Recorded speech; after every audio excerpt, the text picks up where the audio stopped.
Olá pessoal, tudo bem? Aqui é o professor Baldo Fernandes e hoje vamos para mais uma videoaula 8, e o tema hoje é indução eletromagnética, fluxo magnético e lei de Faraday. Então, mais uma sequência do nosso curso de eletricidade e vamos apresentar os tópicos que serão abordados hoje. Já foi apresentado no início dos slides, mas tópico 1, indução eletromagnética. Tópico 2, fluxo magnético. E o tópico 3, lei de Faraday. Ok? Então vamos para a nossa videoaula. Vamos começar, pessoal, com o tópico indução eletromagnética. Para explicar o que vem a ser indução eletromagnética, vamos considerar um condutor retilíneo movendo-se com velocidade v dentro de um campo magnético. Então, vamos imaginar que eu tenho aqui um condutor. Esse condutor ele se move, ele tem um comprimento L e ele se move com a velocidade v. Ele está se movendo para a direita. Observe também que na nossa figura as linhas de indução do campo magnético foram representadas com um X. Isso quer dizer que são linhas entrando no plano da página, ok? Pois bem, então imagine vocês que nós temos aqui esse condutor, tá certo? Condutor, lembrando que são corpos, né, que apresentam elétrons livres. Então, suponho que eu tenho aqui, pessoal, um elétron. Na verdade, você não tem só um, mas suponho que eu tenho um elétron. Então, esse elétron que está aqui é como se ele estivesse se movimentando dentro de um campo magnético, e para o referencial de fora, que somos nós, esse elétron se move com a velocidade igual ao do condutor. Então, esse elétron está se movimentando dentro do campo magnético, só que ele está dentro do fio, ok? Vamos adiante. Pois bem, vamos lembrar aqui a regra da mão direita, certo? Pela regra da mão direita, o polegar representa a corrente ou a velocidade. Os demais dedos representam as linhas de indução do vetor campo magnético. E a palma da mão representa a força magnética. Isso são informações da regra da mão direita, certo? Mas nós vimos que se você usar a regra para uma partícula negativa, eu vou usar o dorso da minha mão para representar a nossa força magnética. Quando que eu vou usar o dorso da mão? Quando você usar a regra para partículas negativas, ok? Então, a única diferença é essa que você vai precisar perceber quando for usar a regra da mão direita. Vamos lá. Bem, pessoal, então, devido ao movimento do condutor e utilizando a regra da mão direita, temos... Então, acompanhe comigo aqui, ok? Então, aqui nós temos o condutor. Eu já havia falado que suponha que você tem aqui um elétron. Um elétron. Não é só um elétron. Existem milhares de elétrons. Mas vamos imaginar que eu tenha um elétron. O que vai acontecer? Pela regra da mão direita, vamos lá. Então, a velocidade é para a direita. O campo está entrando. Então, imagine vocês aí a sua mão entrando na tela. O polegar apontado para a direita, certo? E a palma da sua mão está voltada para cima. Porém, como eu tenho uma partícula negativa, a força magnética vai ser contrário ao sentido da palma. Então, por isso que na figura do lado, eu representei aqui a força magnética como sendo um vetor vertical para baixo. Ok? Pois bem, então o que vai acontecer é o seguinte. Vai vir um elétron para essa extremidade. Depois vão ficar vindo, pessoal, elétrons para a extremidade Y, em função da força magnética que está atuando na partícula. Se vão deslocar elétrons para a extremidade Y, teremos falta de elétron. Falta, cuidado, certo? Não é que vieram prótons para a extremidade X. Na verdade, nós temos falta de elétron. Então, observe que na extremidade X eu vou ter falta de elétron na extremidade Y, excesso de elétron. Veja também que na figura eu representei aqui ó, o vetor força elétrica. Por quê? Vamos lá. Um elétron foi para a extremidade Y.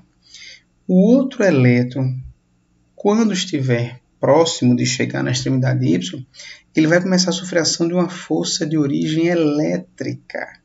Então veja que essas cargas, os elétrons, vão sofrer ação da força magnética e da força elétrica, ok? Vamos aqui adiante. Bem, com o movimento de elétrons entre os terminais do condutor, é estabelecido, pessoal, uma DDP. Uma DDP, tá certo? Que a gente vai usar aqui essa letrinha aqui é o epsilon no alfabeto grego, e a gente usa ela para expressar isso aqui, ó, Fem. E Fem significa força eletromotriz. Força eletromotriz. Então, devido ao movimento dos elétrons, o que aconteceu nesse condutor? Surgiu uma Fem, e essa Fem, pessoal, ela foi induzida. Ela foi induzida pelo movimento do condutor. Muito bem? Vamos lá então. Vamos fazer o seguinte, vamos para o nosso quadro interativo, ok? Vamos lá para o nosso quadro interativo. Eu vou trazer a figura para cá, para a gente fazer essa demonstração aqui. Então, observem comigo. Nós já sabemos, né, que eu vou ter aqui o elétron. Sabemos também que a força magnética vai ser vertical para baixo. Então, aqui eu vou ter a força magnética vertical para baixo. E com o passar do tempo, vai surgindo aqui a força elétrica. E essa força elétrica, pessoal, ela vai equilibrar a força magnética. Então vai chegar um momento que você não vai ter mais deslocamento de carga em função do equilíbrio entre a força elétrica e a força magnética. Então eu vou começar o seguinte, ó. Para o equilíbrio, dois pontos. A força elétrica é igual à força magnética. Vimos no curso de eletrostática que você calcula a força elétrica pelo produto Q vezes E. Esse E é o campo elétrico e esse Q é a carga que está sofrendo a ação da força. Vimos que a força magnética em partículas é B Q V. Aí lembre-se que vai ter aqui um seno de θ, mas aqui, pessoal, o vetor velocidade e o vetor campo, eles são perpendiculares, logo o argumento vai dar 1. Muito bem. Então aqui de cá nós podemos cortar ó, esse Qzinho com esse Qzinho. Ok? Outro lembrete, vimos no curso de eletrostática, as últimas aulas, essa relação aqui, ó, U é igual a E vezes D. U é DDP, E é campo elétrico e esse D é a distância entre os potenciais. No caso aqui do nosso sistema, esse U vai ser a Fem e esse D vai ser o comprimento do condutor, o L. Certo? Então, o que eu vou fazer agora? Eu vou... observe que na expressão anterior, nós chegamos aqui. Ó, nós chegamos que E é igual a BV.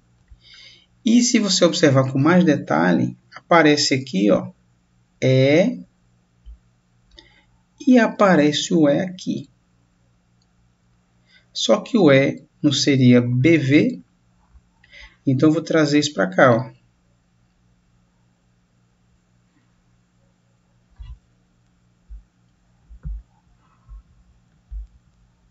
Então, eu vou ter aqui, ó, né? U é igual, U é igual, o B vai ser,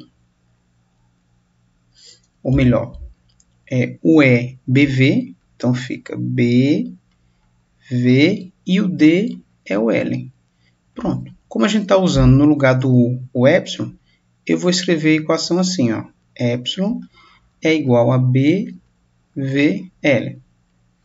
Essa é a expressão para você calcular esse epsilon. Esse epsilon, pessoal, é a nossa DDP induzida no circuito. Ok? Deixa eu só ajustar aqui. Então, nós chegamos na expressão para calcular a nossa DDP induzida no nosso circuito. Ok? Deixa eu ajustar aqui. Então, essa demonstração aqui, eu não levei para o slide, mas aparece a nossa equação final. Vamos voltar para lá? Então, chegamos, né, na expressão para calcular a tensão induzida, certo? A DDP induzida, que nós vamos chamar isso aqui de força eletromotriz induzida, a famosa FEM, certo? Então, como nós mostramos lá no quadro, a nossa FEM induzida vai depender diretamente da velocidade do condutor, vai depender diretamente do comprimento do condutor e vai depender diretamente do campo no qual o condutor está imerso. Então, a DDP induzida vai depender da velocidade do condutor, do comprimento do condutor e do campo magnético do condutor. Isso diretamente, ok?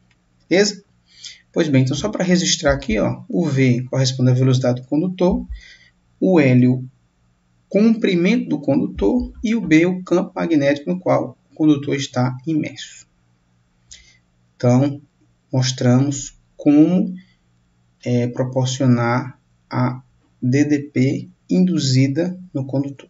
Tem que ter movimento, ok? E o movimento tem que ser numa direção que proporcione uma força magnética nas partículas, os elétrons, para que eles sofram um deslocamento e seja estabelecido entre os terminais do condutor, no caso aqui x e y, seja estabelecido a nossa DDP, certo? A nossa FEM induzida. Ok? Então, fechamos aí o tópico 1. Uma outra grandeza fundamental no eletromagnetismo, pessoal, é o fluxo magnético. Vamos usar essa letrinha aqui, o φ, tá bom? Vamos entender o que vem a ser esse fluxo magnético, tá? Então, para mostrar o que vem a ser o fluxo, vamos imaginar que existe um campo magnético B, certo? Esse campo está atravessando uma área A de uma superfície.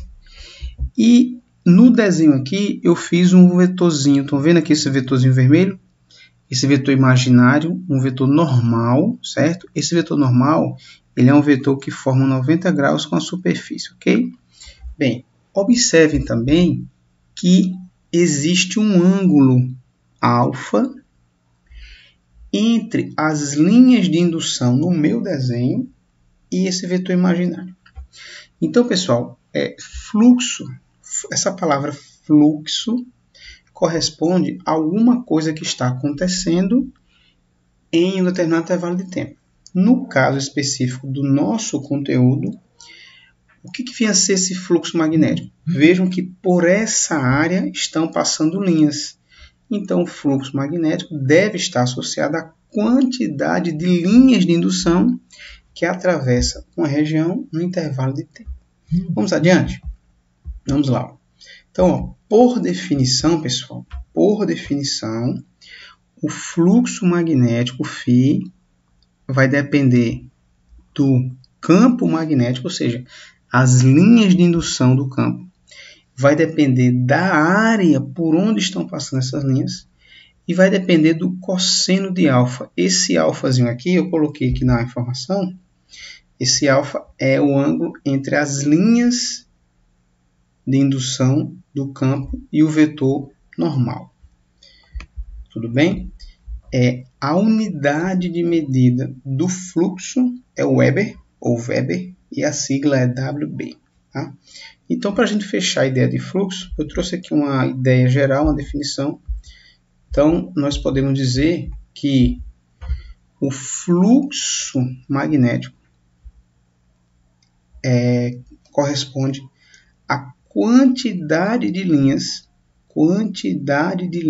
de indução que atravessa determinada superfície. Isso quer dizer o quê? Quanto mais linhas você tiver atravessando a região, maior vai ser o fluxo. Quanto menos linhas você tiver de indução, menor vai ser o fluxo. Isso comparando o fluxo com o campo. Com a área é a mesma coisa. Se nós pegarmos essa área aqui e diminuirmos essa área, eu vou ter menos linhas passando pela área. Logo, o fluxo diminui. Ok? Então, essa é a expressão do fluxo magnético que atravessa uma região.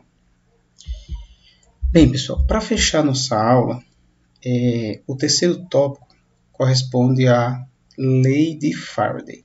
Essa lei de Faraday, ela se combina com a lei de Lenz.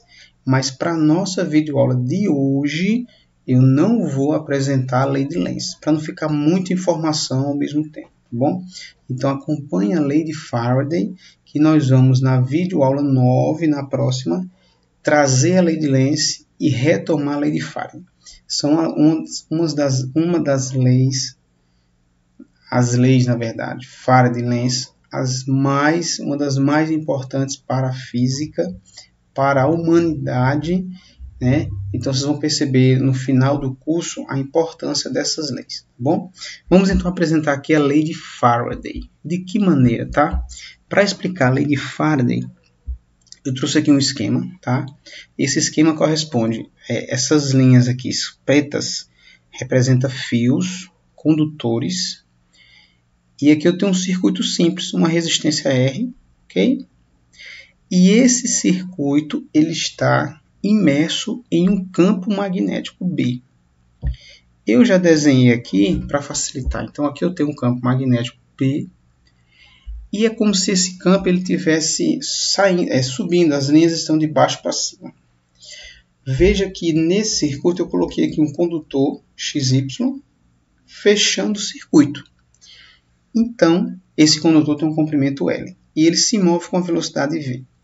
Então, pessoal, observem que quando eu coloquei o condutor no trilho, eu fechei o circuito. Eu criei um circuito aqui fechado, né? Então, por esse circuito, vai ter linhas de indução, ou seja, eu vou ter um fluxo magnético por essa região, né? Limitado aqui pelos fios, a resistência e essa barra. Vamos lá. Pois bem, então vamos tentar entender o seguinte. Ó. Aqui seria a figura inicial, como eu tenho mostrado anteriormente. Então, olha só, pessoal. Se a área aumenta, se a área diminui, o fluxo vai diminuir. Como é que eu posso fazer a área diminuir aqui? Movimentando o condutor XY para a esquerda. Vamos fazer isso. Ó.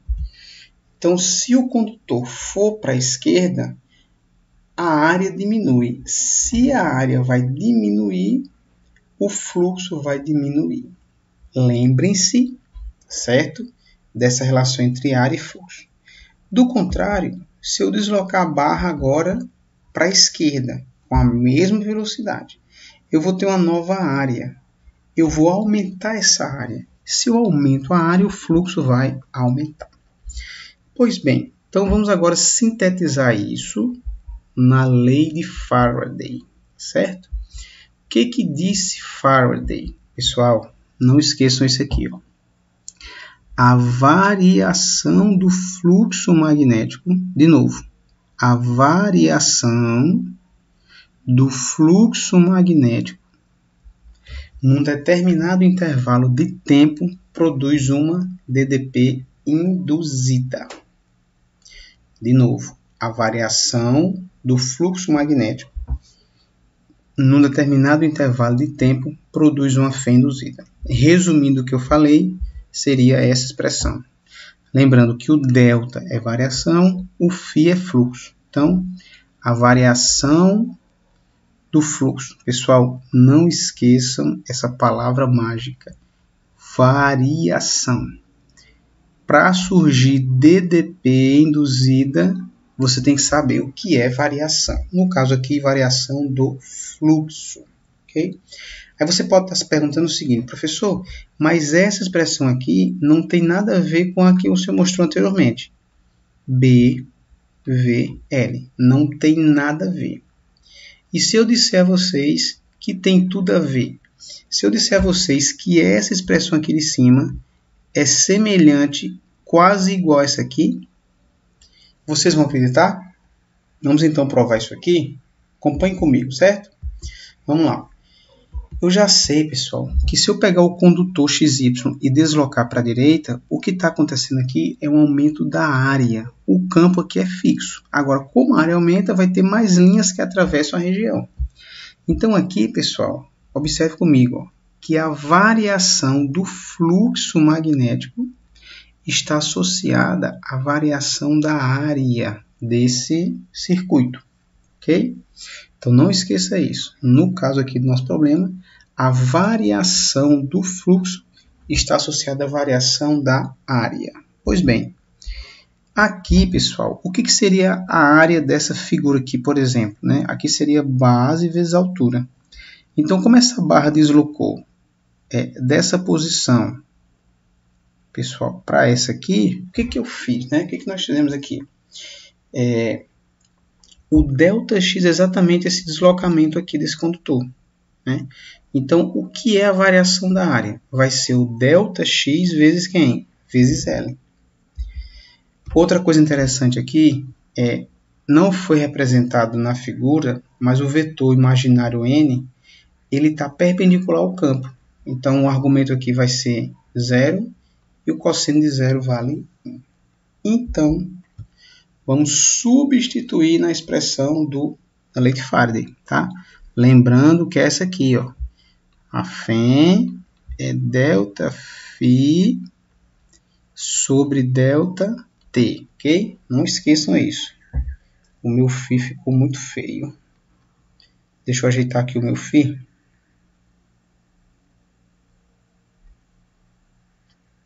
Então, aqui seria o nosso φ. Pois bem, vamos lá. No lugar do ΔΦ vai entrar ΔXL. Só que ΔX sobre ΔT é velocidade. Então, vejam que nós chegamos na mesma expressão a partir da lei de Faraday, a equação da DDP induzida no circuito. Pontos importantes. A DDP, pessoal, ela só vai acontecer, a DDP induzida, a φ induzida, só vai existir se eu tiver variação do fluxo magnético. A DDP induzida só vai surgir se eu tiver variação do fluxo. Não esqueçam, a φ ela é vinculada ao ΔΦ, obrigatoriamente. Ok? Pois bem, então, pessoal, nós assim finalizamos nossa videoaula 8. Qualquer dúvida, assista novamente. E se você gostou, deixe o seu joinha, deixe um comentário e nos vemos na próxima aula. Um abraço e até logo.